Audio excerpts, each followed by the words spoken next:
The morning sun cast long shadows across the military compound as Sergeant Maya Chen knelt beside a row of damaged weapons. Her dark hair was pulled back in a tight bun, sweat beading on her forehead despite the cool desert air. Around her, the sounds of a busy military base filled the silence. Helicopters in the distance, soldiers marching, and the constant hum of vehicles moving supplies. Maya had been assigned to the weapons maintenance unit 3 months ago. It wasn't glamorous work, but someone had to do it. The rifles that came back from missions were often clogged with sand, damaged by enemy fire, or simply worn down from constant use. Today's batch was particularly challenging. She picked up an M4 carbine that had been giving her trouble for the past hour. The bolt was completely stuck, refusing to move no matter what she tried. Maya had taken apart hundreds of rifles in her career, but this one seemed determined to fight her every step of the way. "Come on," she muttered under her breath, applying more pressure to the cleaning rod. "Don't make this harder than it needs to be." The weapon maintenance bay was quiet except for Maya's work. Most of the other technicians had gone to lunch, leaving her alone with the stubborn rifles. She preferred it this way. No one asking questions, no one looking over her shoulder, no one making comments about how unusual it was to see someone like her doing this kind of work. Maya had learned long ago that people made assumptions. They saw a young Asian woman and thought she belonged in communications or medical support, not handling weapons. She had stopped trying to explain herself years ago. Her work spoke for itself. The rifle finally gave way, the bolt sliding free with a satisfying click. Maya smiled to herself and began the careful process of cleaning each component. This was methodical work that required patience and attention to detail. One small mistake could mean the difference between a weapon that saved lives and one that failed when it mattered most. As she worked, Maya's mind wandered to her childhood. Growing up in a small military town, she had always been fascinated by the soldiers who came and went. Her father had been a career army man, and she had spent countless hours listening to his stories about distant missions and the importance of reliability in combat. "A soldier's life depends on their equipment," he used to say. "And the people who maintain that equipment are just as important as the ones who carry it into battle." Those words had stuck with her through basic training, through technical school, and through every assignment since. Maya took pride in knowing that the weapons she repaired would keep fellow soldiers safe in dangerous situations. The stuck rifle was fighting her again. Maya repositioned herself on the concrete floor, getting better leverage on the cleaning rod. Her vest, standard-issue desert camouflage, pulled tight across her shoulders as she applied more force. The small badges and patches on her vest caught the light from the overhead fluorescent bulbs. Most soldiers wore the standard array of name tapes, unit patches, and rank insignia. Maya's vest looked similar at first glance, but there were a few differences that most people never noticed. A small pin near her left breast pocket, a ribbon bar that had one more decoration than usual, a patch on her right shoulder that wasn't quite standard issue. She had learned to keep these things subtle. Drawing attention to herself had never been part of the plan. Maya preferred to blend in, to do her job quietly and efficiently. The last thing she wanted was someone asking too many questions about her background. The rifle bolt finally broke free, sending Maya backward slightly. She steadied herself and began the final cleaning process. Each part needed to be inspected, cleaned, and reassembled with precision. There was a rhythm to the work that Maya found calming. Outside the maintenance bay, the base was preparing for an important visit. General Morrison, a decorated veteran with over 30 years of service, was making an inspection tour of several facilities in the region. His reputation preceded him. Tough but fair, with an eye for detail that made even seasoned officers nervous. Maya had heard the other soldiers talking about the general's visit. Extra cleaning, uniform inspections, and briefings had been scheduled all week. She was grateful to be working in the maintenance bay, away from the formal ceremonies and presentations. Generals rarely bothered with the soldiers who worked behind the scenes. The afternoon wore on as Maya continued her work. She had completed 6 rifles and was starting on the 7th when she heard footsteps approaching the maintenance bay. Multiple sets of boots on concrete, moving with the measured pace of a formal inspection. Maya glanced up briefly but continued working. Inspections were common on military bases, and she had learned not to let them disrupt her routine. The best way to handle visiting officers was to demonstrate competence through steady, professional work. The footsteps grew closer. Maya could hear voices now, discussing maintenance procedures and equipment readiness. She recognized the voice of her unit commander, Major Patterson, explaining their operations to the visiting party.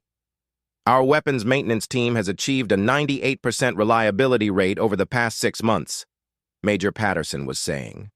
We pride ourselves on thorough professional service to all units on base. Maya focused on the rifle in front of her.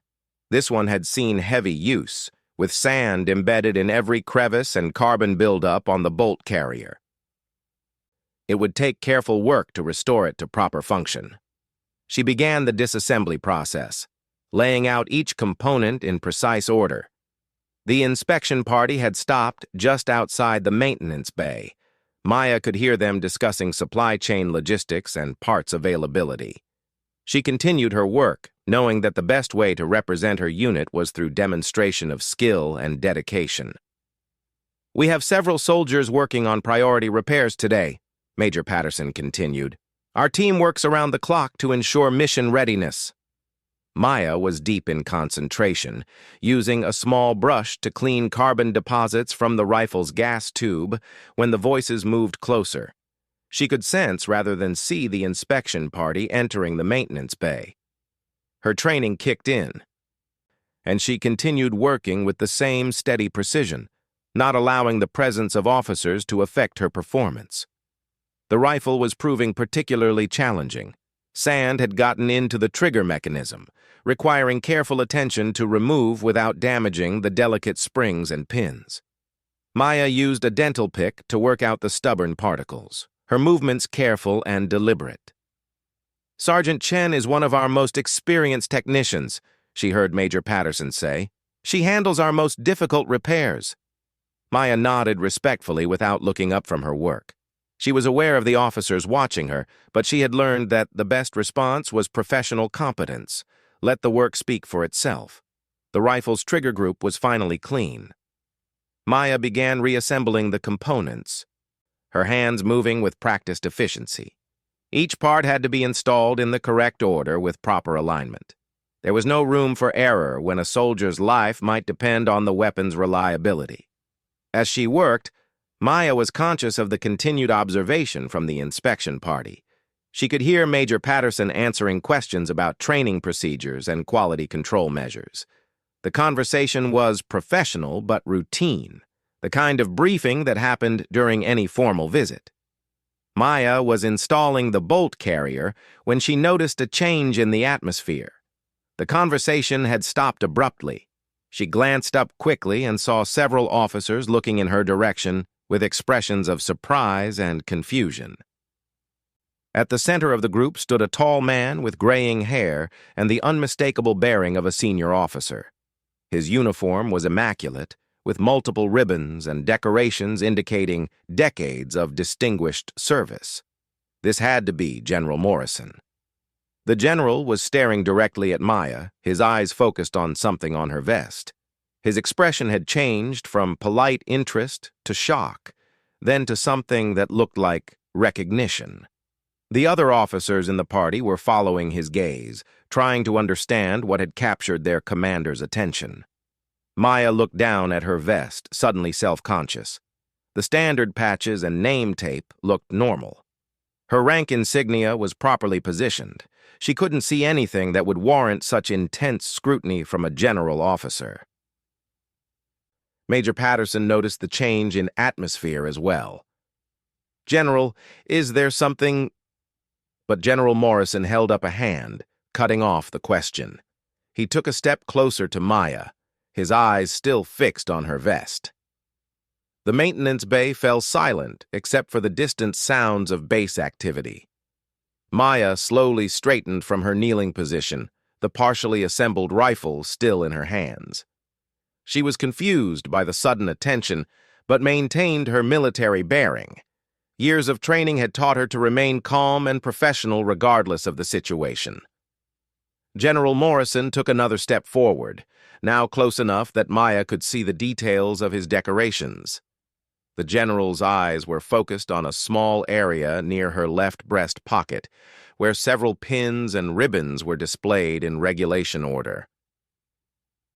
"Sergeant," the general said, his voice carrying a tone that Maya couldn't quite identify. It wasn't anger or disappointment, but something else entirely. "That badge on your vest." Maya looked down again, trying to see what had caught the general's attention. Among the standard military decorations was a small pin that she wore according to regulations. It wasn't particularly prominent, just another piece of military hardware that indicated training or qualification. But apparently, this particular badge meant something significant to General Morrison. His expression had shifted from shock to what looked like respect mixed with disbelief. The other officers in the inspection party were clearly confused by their commander's reaction. "Sir?" Maya responded, unsure what the general wanted her to explain. General Morrison moved even closer, close enough that he could examine the badge in detail. His weathered face showed a complex mix of emotions that Maya couldn't interpret. The silence in the maintenance bay stretched uncomfortably as everyone waited for an explanation. "Where did you earn that?" the general asked quietly, his voice barely audible above the ambient noise of the base. Maya felt a knot forming in her stomach.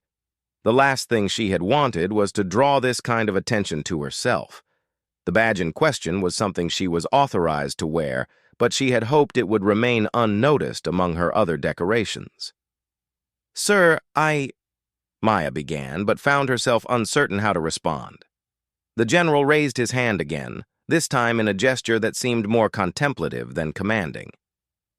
He studied Maya's face as if seeing her for the first time, taking in details that he had missed during his initial observation. Major Patterson stepped forward, clearly uncomfortable with the unexpected turn in the inspection. "General Morrison, Sergeant Chen has been with our unit for 3 months. Her record is exemplary, and her work consistently exceeds standards." But General Morrison seemed to barely hear the major's words. His attention remained focused on Maya and the small badge that had somehow transformed a routine inspection into something entirely different. The general's hand moved toward his own chest, where an impressive array of ribbons and decorations testified to his distinguished career. His fingers touched a particular decoration, one that bore a striking resemblance to the badge he had noticed on Maya's vest. Maya watched this gesture with growing unease. She had worn the badge according to regulations, never expecting it to attract attention from someone who would understand its significance. Most officers wouldn't recognize it or would assume it was just another training qualification. But General Morrison clearly knew what the badge represented. His reaction suggested that he understood not just its meaning, but its rarity and the extraordinary circumstances required to earn it. The maintenance bay remained silent as the general continued his examination. Maya could feel the weight of attention from every officer in the inspection party. What had started as a routine visit had become something none of them had anticipated. Maya's mind raced through possible explanations and responses. She had always known this moment might come eventually, when someone would recognize the significance of what she wore and ask questions she wasn't prepared to answer in front of an audience. The partially assembled rifle was still in her hands, a reminder of the ordinary work that had been interrupted by this extraordinary moment. Maya realized that her carefully maintained anonymity was about to end, whether she was ready for it or not. General Morrison finally looked up from the badge to meet Maya's eyes directly. What she saw in his expression made her understand that everything was about to change. The silence stretched for what felt like eternity before General Morrison spoke again. His voice was quiet but carried clearly in the still air of the maintenance bay. "Sergeant Chen," he said, and Maya could hear something different in his tone. The formal inspection cadence was gone, replaced by something more personal. "How long ago did you earn the Silver Star?" The words hit Maya like a physical blow. She had hoped the small ribbon would blend in with her other decorations, just another piece of military hardware that most people would overlook. But General Morrison had not only noticed it, he had recognized its significance immediately. Major Patterson's eyes widened in shock. The other officers in the inspection party exchanged glances of confusion and surprise. None of them had known that the quiet weapons technician in their midst was a decorated combat veteran. Maya felt heat rising in her cheeks. This was exactly what she had been trying to avoid. "Sir, that was some time ago." "Some time ago," General Morrison repeated, and now Maya could hear a note of incredulity in his voice. "Sergeant, the Silver Star is the third highest decoration for valor in our military. It's not something that becomes irrelevant with time." Maya shifted uncomfortably, still holding the partially assembled rifle. She had spent months perfecting the art of invisibility, blending into the background and doing her job without drawing attention. Now she found herself the center of focus from one of the most senior officers in the region. General Morrison turned to address Major Patterson, but his eyes remained fixed on Maya. "Major, what do you know about Sergeant Chen's service history?" Major Patterson cleared his throat nervously. "Sir, Sergeant Chen transferred to our unit from Fort Stewart 3 months ago. Her records showed weapons maintenance training and excellent performance evaluations. She's been our most reliable technician." "Fort Stewart," General Morrison repeated thoughtfully. "Before that?" Maya realized that her commanding officer was about to discover just how incomplete his knowledge of her background really was. She had specifically requested assignment to routine maintenance duties, hoping to serve out the remainder of her enlistment quietly. The last thing she had wanted was to revisit the events that had led to her decoration. "Sir, I believe her previous assignment was—" Major Patterson began, but trailed off as he realized he didn't actually know the details of Maya's military history. General Morrison's attention returned to Maya. "Sergeant, would you like to fill in the blanks?" Maya took a deep breath. She had known this day would come eventually. The military was too small a community for secrets to remain hidden forever, especially when those secrets were written in ribbons and badges on her uniform. "Sir, before Fort Stewart, I was with the 75th Ranger Regiment," Maya said quietly. The reaction was immediate. Several of the officers stepped back slightly, their expressions changing from curiosity to respect. The Rangers were legendary within the military community, known for their elite training and dangerous missions. The fact that Maya had served with them explained much about her competence and dedication. But General Morrison wasn't finished. "The Rangers don't give out Silver Stars for routine operations, Sergeant. What happened?" Maya glanced around at the assembled officers, all of whom were now listening intently. This wasn't how she had imagined her service record being discussed, in a maintenance bay in front of strangers. But there was no avoiding it now. "Sir, it was during Operation Desert Shield 3 years ago. My unit was conducting reconnaissance in hostile territory when we encountered unexpected resistance." General Morrison nodded encouragingly, but Maya could see that he already knew more than he was letting on. His expression suggested familiarity with the events she was describing. "Continue," he said simply. Maya set the rifle down carefully on the workbench and straightened to attention. If she was going to tell this story, she would do it properly, with the respect it deserved for the soldiers who hadn't made it home. "Sir, my team was a 4-person reconnaissance unit operating approximately 40 kilometers behind enemy lines. Our mission was to gather intelligence on troop movements and report back to command. We had been in position for 6 days when we were compromised. The maintenance bay was completely silent now, except for Maya's voice. Even the distant sounds of base activity seemed muted as she continued her account. The enemy had somehow detected our presence and surrounded our position during the night. At dawn, we found ourselves under attack by approximately 30 hostile fighters. We were outnumbered 7-1 with limited ammunition and no immediate support available. Maya paused, remembering the chaos and terror of that morning. The memory was still vivid after 3 years. Every detail burned into her consciousness. My team leader, Staff Sergeant Rodriguez, was hit in the initial attack. Specialist Thompson took shrapnel from a grenade and couldn't walk. Corporal Williams was providing covering fire, but his weapon jammed at a critical moment. General Morrison was listening intently, his expression grave. Maya could see recognition in his eyes, suggesting that he was familiar with the official reports of the incident. "Sir, the situation was difficult. We had wounded soldiers who couldn't move, limited ammunition, and enemy forces closing in from all sides. Radio contact with our base was intermittent due to the terrain." Maya's voice remained steady and professional, but she could feel the emotional weight of the memories. 3 years hadn't been enough time to fully process what had happened during those 12 hours of combat. "What did you do, Sergeant?" General Morrison asked quietly. "Sir, I made the decision to create a diversion. While Corporal Williams stayed with the wounded, I took what ammunition we could spare and moved to a position about 200 meters from our original location." Maya could see the respect growing in the faces of the listening officers. They understood military tactics well enough to recognize the significance of what she was describing.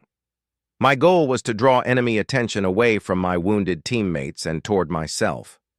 I hoped that by creating the impression of a larger force in a different location, I could buy time for extraction or allow my team to find better defensive positions.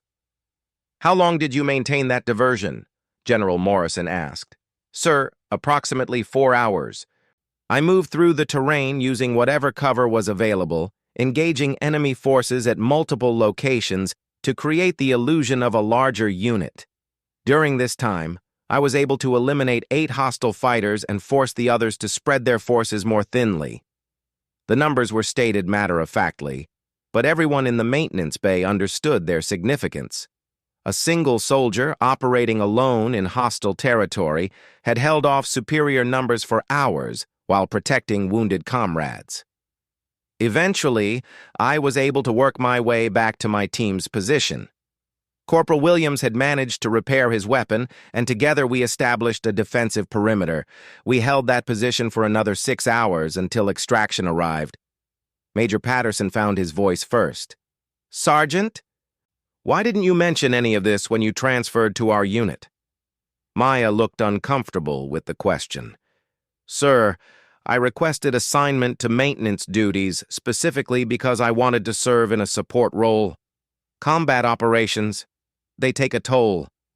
I felt that I could best serve by ensuring that other soldiers had reliable equipment."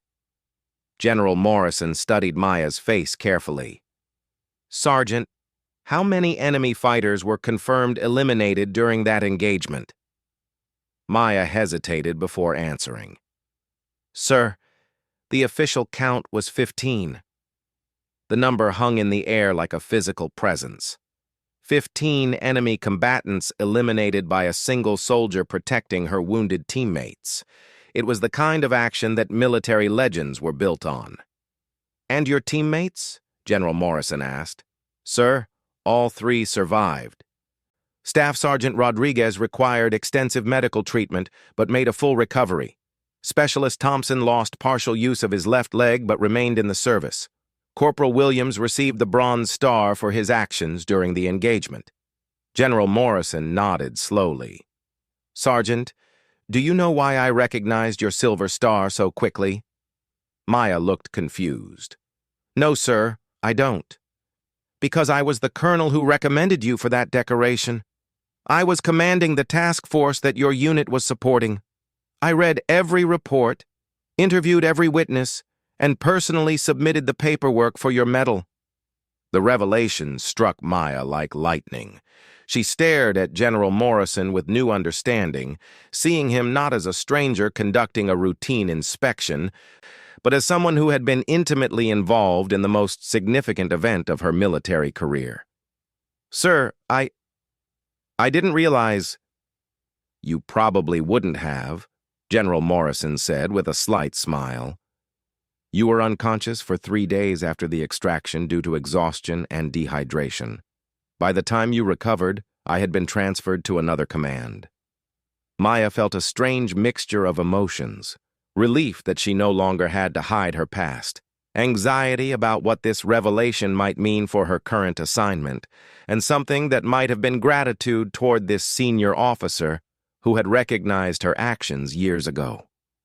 "Sergeant Chen," General Morrison continued, his voice taking on a more formal tone, "your actions during Operation Desert Shield saved the lives of 3 American soldiers and provided valuable intelligence that contributed to the success of our broader mission. You demonstrated extraordinary courage and tactical skill under impossible circumstances." The assembled officers were listening with rapt attention. Maya's story was the kind of combat action that would be studied in military schools and remembered in unit histories. "But, sir," Maya said, finding her voice again, "that was 3 years ago. I'm just a maintenance technician now." General Morrison shook his head firmly. "Sergeant, courage doesn't expire. Leadership doesn't fade away because you change your job description. The soldier who held off 30 enemy fighters for 12 hours doesn't stop being that soldier just because she's cleaning rifles instead of carrying them." Major Patterson stepped forward, his expression showing a mixture of embarrassment and admiration. "Sergeant Chen, I had no idea. Your personnel file didn't include details about your combat experience." "I requested that information be kept confidential, sir," Maya explained. "I wanted to serve based on my current abilities, not my past actions." General Morrison considered this for a moment. "Sergeant, may I ask why you made that choice? Most soldiers would be proud to have their combat record recognized." Maya was quiet for several seconds before responding. "Sir, what happened during that mission? It changed me. When I came back, I couldn't look at weapons the same way. Every rifle, every piece of equipment became something that might mean the difference between a soldier coming home or not." She gestured toward the workbench where the partially assembled rifle waited. "When I clean these weapons, I know that they might be carried by someone in the same situation my team was in. If I do my job right, those soldiers have a better chance of survival. It feels like a way to continue serving without having to face combat again." The maintenance bay was quiet as everyone absorbed Maya's explanation. Her choice to step back from combat roles and focus on supporting other soldiers was both admirable and understandable. General Morrison studied Maya with new appreciation. "Sergeant, you've created a false choice for yourself. You seem to believe that you can either be a combat soldier or a support soldier, but not both. That's not how leadership works." Maya looked confused. "Sir, I don't understand. The Army needs soldiers with your experience and capabilities in positions where they can make the greatest impact. Hiding in a maintenance bay, no matter how well you perform that job, is not the best use of your talents." Maya felt a familiar tension building in her chest. This was the conversation she had been avoiding for 3 years, the question of what role she should play in the military given her background and abilities. "Sir, with respect, I believe I am making a meaningful contribution in my current role." "I'm not questioning your contribution, Sergeant. I'm questioning whether it's the contribution you should be making." General Morrison's voice was gentle but firm. "The Army has invested considerable resources in training soldiers like you. We can't afford to have that experience sitting on the sidelines." Maya realized that her carefully constructed anonymity was not just ending, It was being systematically dismantled by someone who understood exactly what she was trying to avoid. The general continued, "Sergeant Chen, I'm not here today by accident. Your transfer to this base was flagged in the system because of your service record. When decorated combat veterans request routine maintenance assignments, it raises questions at higher levels of command." Maya's heart sank. She had thought her transfer had gone unnoticed, that she had successfully faded into the background. Now it appeared that her attempts at invisibility had actually drawn more attention. "Questions about what, sir?" "Questions about whether we're utilizing our personnel effectively. Questions about whether soldiers with critical experience are being properly supported. And in some cases, questions about whether decorated veterans are struggling with the transition back to peacetime service." The last comment hit closer to home than Maya was comfortable admitting.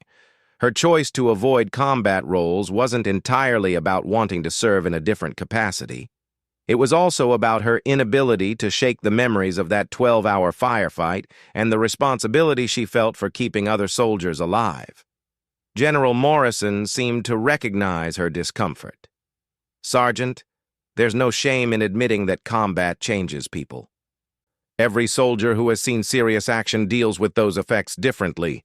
Some seek out more combat roles, others prefer support positions, and some leave the service entirely." Maya nodded, grateful for the understanding in his voice. "But," the general continued, "we can't afford to lose the wisdom and experience that comes from soldiers like you. The question isn't whether you should continue serving, but how you can serve most effectively." Maya looked around at the assembled officers, all of whom were listening intently to this unexpected conversation. She realized that her quiet existence in the maintenance bay was about to end, regardless of her preferences. "Sir, what are you suggesting?" General Morrison smiled, and Maya saw something in his expression that suggested he had been planning this conversation from the moment he recognized her silver star. General Morrison's smile carried a mixture of authority and understanding that made Maya realize her life was about to change in ways she couldn't yet imagine. "Sergeant Chen," he said, his voice taking on the tone of someone about to make an important announcement, "I have a proposition for you, but first, I want you to understand something important about why I'm here today." Maya waited, her hands unconsciously smoothing the partially assembled rifle on the workbench beside her. The familiar weight of the weapon components provided a small measure of comfort in this increasingly surreal situation. "This inspection wasn't routine," General Morrison continued. "I specifically requested to visit this base because I wanted to see how you were adjusting to your new assignment. Your transfer raised flags at the Pentagon, and there were concerns about whether the Army was properly supporting one of our decorated combat veterans." Maya felt a chill run through her. The idea that her attempts to serve quietly had actually drawn attention from the highest levels of command was both flattering and terrifying. Major Patterson looked uncomfortable with this revelation. "Sir, if there were concerns about Sergeant Chen's assignment, perhaps we should have been notified." General Morrison held up a hand. "Major, this isn't a reflection on your command. Sergeant Chen's performance reports have been exemplary. The issue isn't how she's been treated, but whether we're making the best use of her capabilities." Maya found her voice. "Sir, I appreciate the concern, but I'm content with my current assignment. I feel that I'm making a meaningful contribution to mission readiness." "I'm sure you do," General Morrison replied. "But content isn't the same as fulfilled, and the Army has responsibilities that extend beyond individual preferences."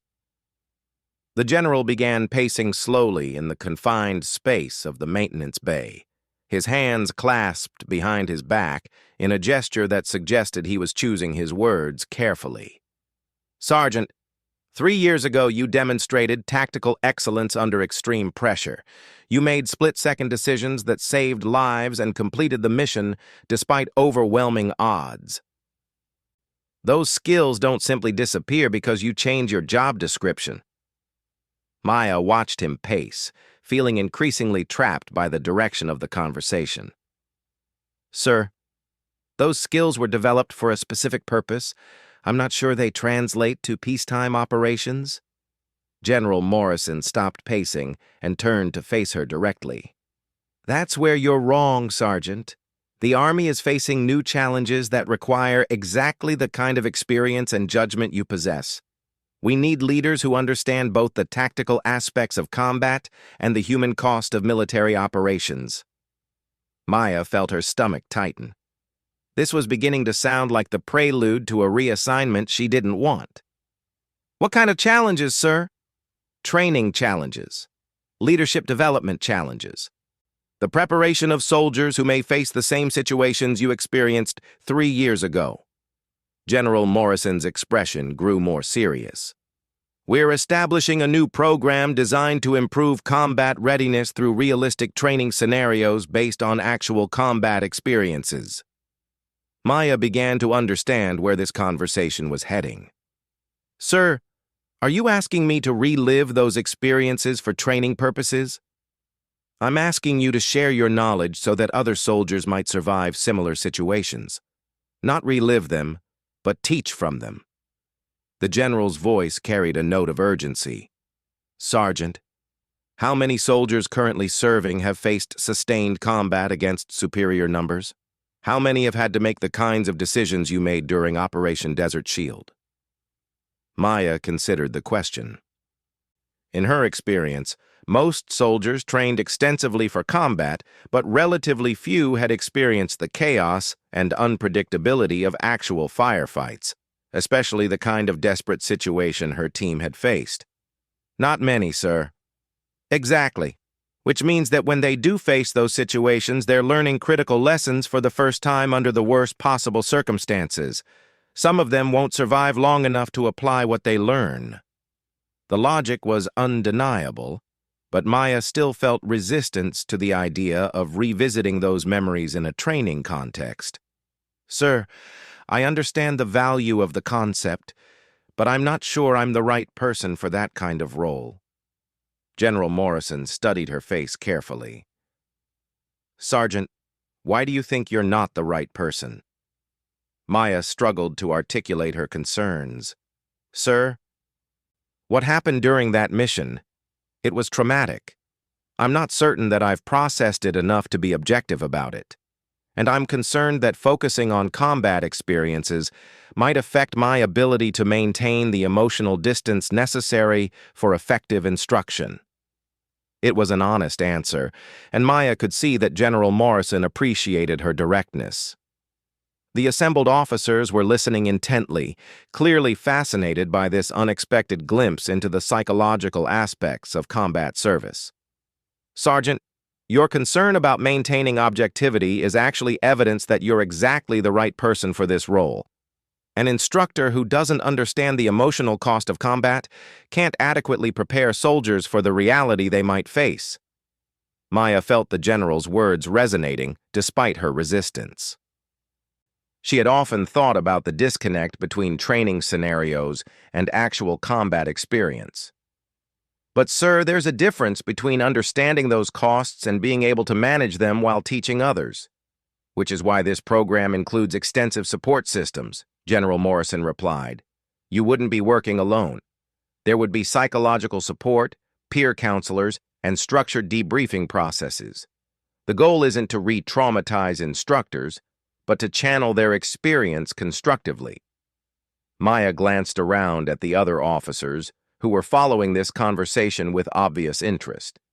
Major Patterson, in particular, looked like he was beginning to understand why one of his best technicians might be reassigned. Sir, what would this position entail specifically? General Morrison seemed pleased by the question. The Combat Leadership Development Center is being established at Fort Bragg. The facility will provide advanced training for infantry leaders, special operations personnel, and selected soldiers from other specialties who may find themselves in combat leadership roles.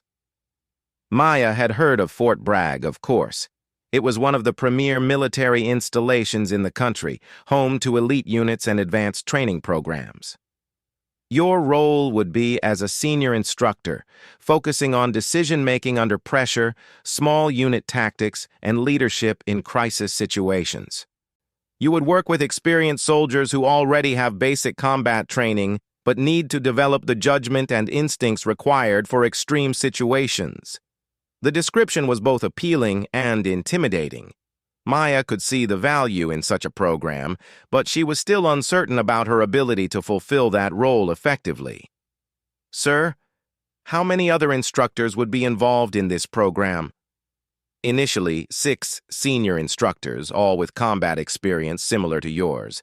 The program is designed to be small and intensive rather than large and general.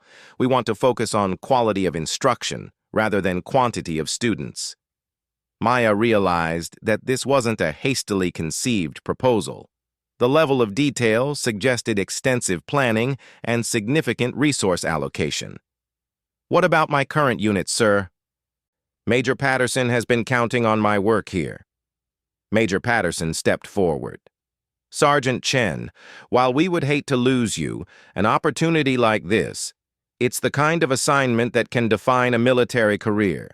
You shouldn't make your decision based on concerns about our maintenance schedule.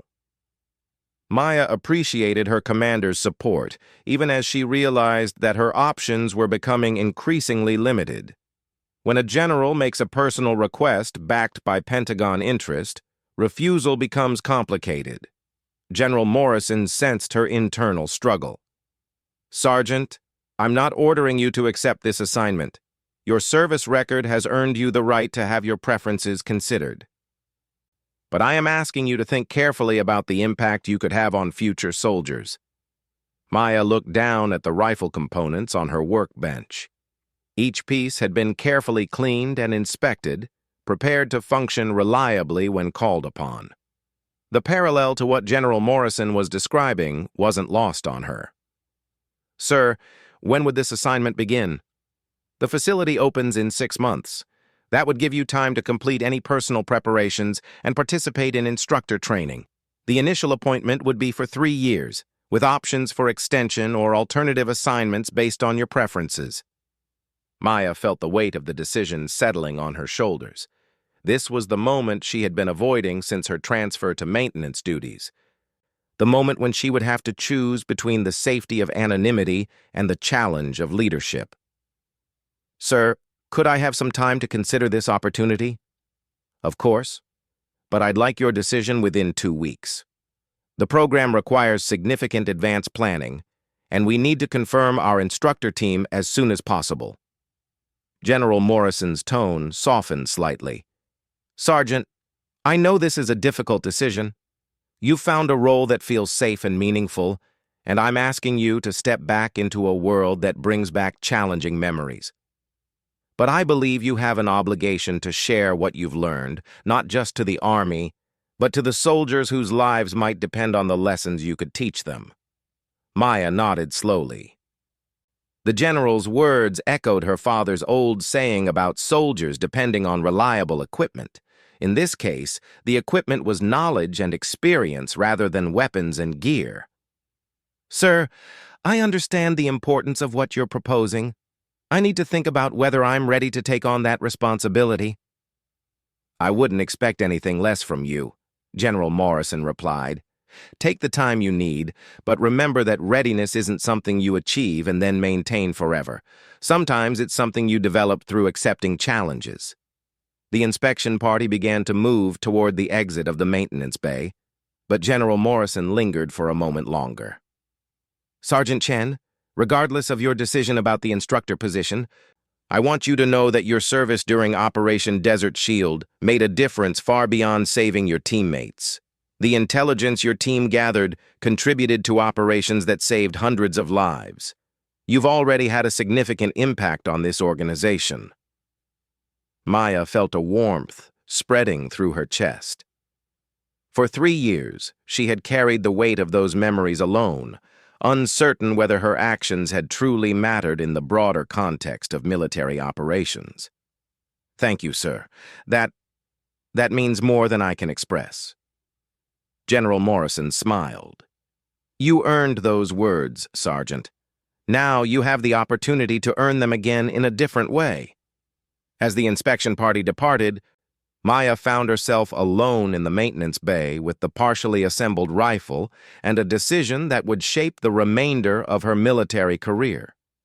The quiet workshop that had been her refuge for 3 months suddenly felt different, less like a sanctuary and more like a way station. Major Patterson returned a few minutes later, his expression showing a mixture of pride and concern. "Sergeant Chen, I have to admit that I'm impressed, and a little embarrassed that I didn't know about your background." Maya managed a small smile.